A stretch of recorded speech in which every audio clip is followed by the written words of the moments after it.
नमस्कार बच्चों। आज मैंने जिस पाठ का चयन किया है वह आपकी पाठ्य पुस्तक का एकमात्र एकांकी है, जिसका शीर्षक है दीपदान एवं रचनाकार का नाम है डॉक्टर रामकुमार वर्मा।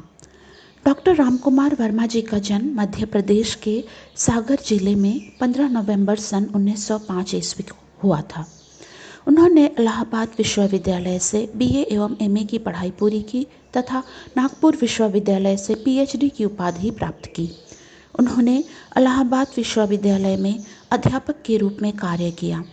डॉक्टर रामकुमार वर्मा को एकांकीकार के रूप में विशेष ख्याति प्राप्त हिंदी में एकांकी नाटकों के सही अर्थों में जन्मदाता भी माना गया है। सन 1963 ईस्वी में उनको भारत सरकार ने पद्म भूषण की उपाधि से अलंकृत किया।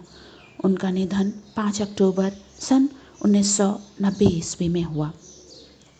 प्रस्तुत एकांकी दीपदान डॉक्टर रामकुमार वर्मा रचित एक बहुचर्चित एकांकी है जो ऐतिहासिक पृष्ठभूमि पर लिखी गई है। इस एकांकी के प्रमुख पात्रों में कुंवर उदय सिंह, पन्ना धाय, पन्ना का पुत्र चंदन, सोना, बनवीर, कीरतबारी एवं सामली हैं। इस एकांकी में पन्ना धाय के अपूर्व त्याग, बलिदान और देश प्रेम की कहानी है। महाराजा राणा सांगा की मृत्यु के बाद उनका पुत्र रत्नसेन चित्तौड़ का राजा बना था, किंतु 3 वर्षों बाद ही राजा रत्नसेन की मृत्यु हो जाती है और उनके जो छोटे पुत्र थे कुंवर उदय सिंह, उनकी आयु सिर्फ 14 वर्ष थी, इसलिए उनको शासक नहीं बनाया जा सकता था। तो उस समय राणा सांगा के भाई विक्रमादित्य को शासन का भार सौंपा गया था। इस एकांकी में बनवीर नाम का जो किरदार है वह महाराजा राणा सांगा के छोटे भाई पृथ्वीराज की दासी का पुत्र था। वह बहुत ही महत्वाकांक्षी था, लेकिन राज्य प्राप्त करने के लिए सत्ता के लालच में वह षड्यंत्र रचता है।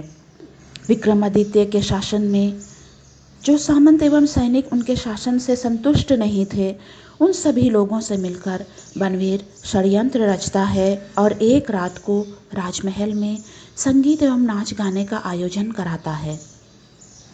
कुंवर उदय सिंह को अपने रास्ते से हटाने के लिए बनवीर महल में ही दीपदान का आयोजन कराता है। महल में दीपदान का महोत्सव मनाया जा रहा था और उस महोत्सव में बहुत सारी कन्याएं एवं किशोरियां नृत्य कर रही थीं। वे अपने हाथों से मयूर कुंड में दीपदान कर रही थीं।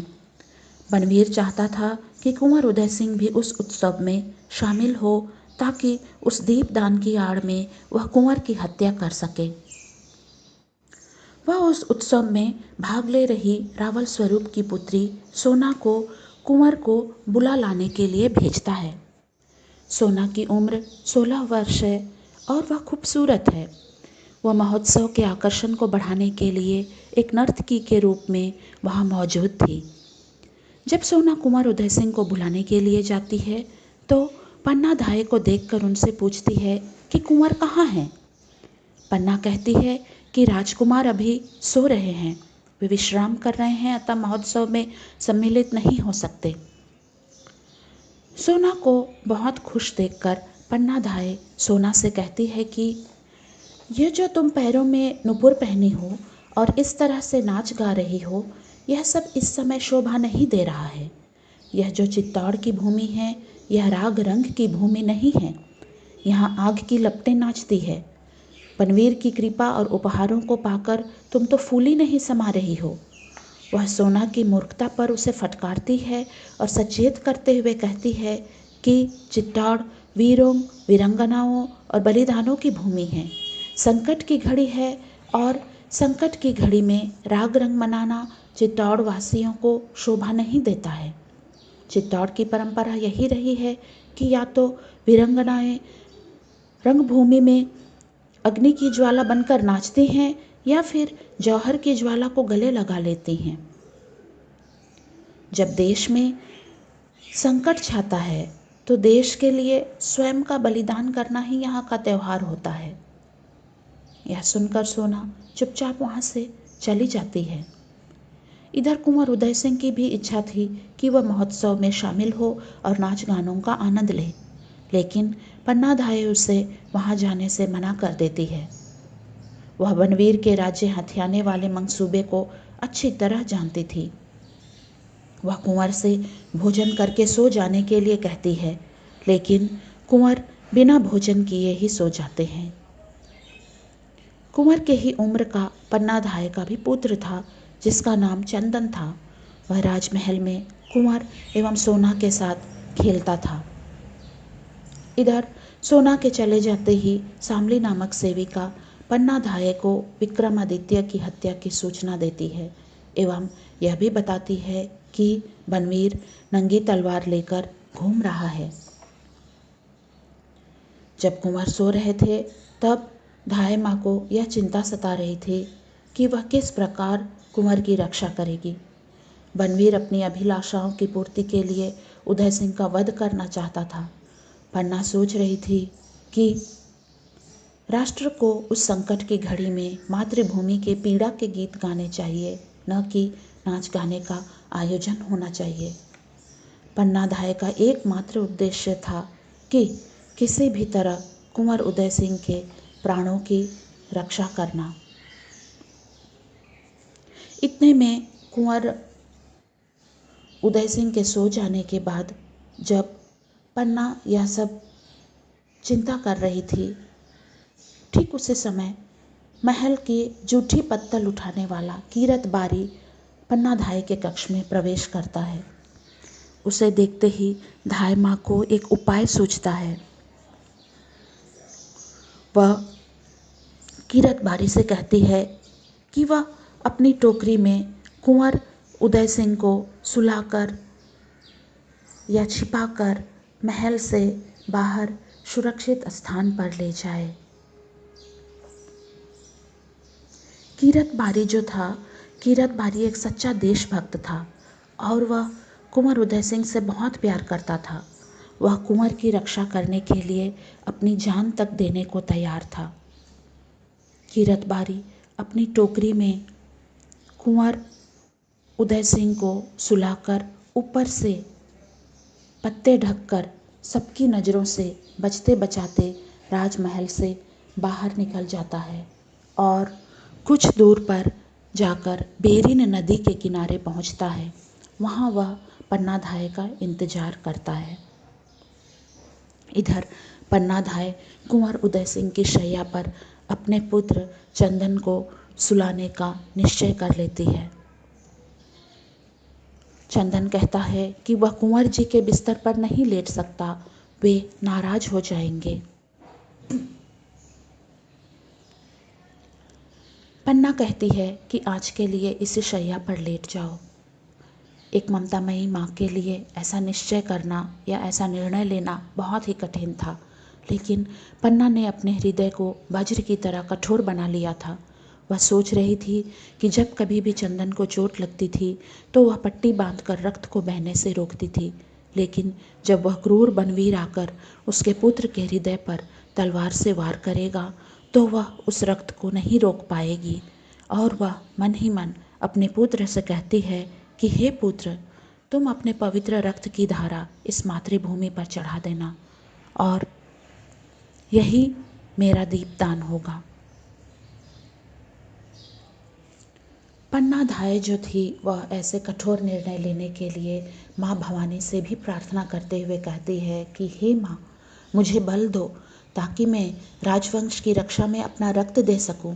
यही राजपूतनी का व्रत है, यही राजपूतनी की मर्यादा है, यही राजपूतनी का धर्म है। मेरा हृदय वज्र बना दो, माता के हृदय के स्थान पर पत्थर दो जिससे ममता का स्रोत बंद हो जाए। भवानी, मैं चित्तौड़ की सच्ची नारी बनूं। इस प्रकार हम देखते हैं कि जो पन्नाधाय है वो पन्नाधाय में करुणा, ममता, त्याग, कर्तव्यनिष्ठता तथा देश प्रेम का भाव कूट कूट कर भरा हुआ है। उसमें विवेक और दूरदर्शिता है। वह निर्भीक राजपूत वीरंगना है। उसके उज्जवल चरित्र में कोई कलंक नहीं है। उसमें अद्वितीय राजभक्ति है। पन्नाधाय का जो यहाँ चरित्र है वह बहुत ही अद्वितीय है बच्चों। यहाँ दीपदान दो अर्थों में कहा गया है। एक है जो त्यौहार है जहाँ दीपों का दान किया जाता है, और दूसरा है कुल के दीपक का दान।